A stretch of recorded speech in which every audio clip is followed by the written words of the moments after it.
Welcome to the Tech Egg. Don't get scrambled. Enjoy the video.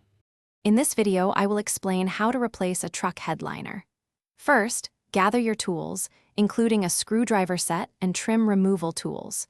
You'll also need new automotive-grade headliner fabric and spray adhesive. Before you begin, disconnect the truck's battery for safety. Then, clear out the interior to give yourself plenty of room to work comfortably and efficiently. Now, let's remove the old headliner. Start by carefully taking out all the trim pieces that secure it. Don't forget to unclip the sun visors, dome lights, and any grab handles. Once everything is detached, gently pull the old headliner board down and out of the truck. Then, thoroughly scrape off all the old foam and adhesive from the board, leaving a clean surface. With the old material gone, it's time for the new fabric.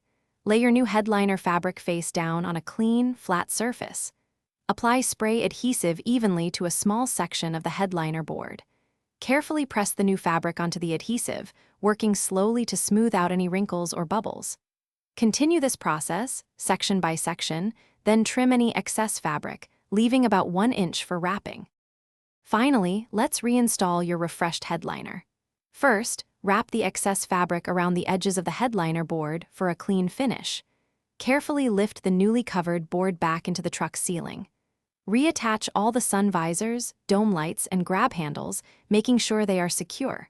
Then, replace all the trim pieces, ensuring they snap firmly into place for a professional look.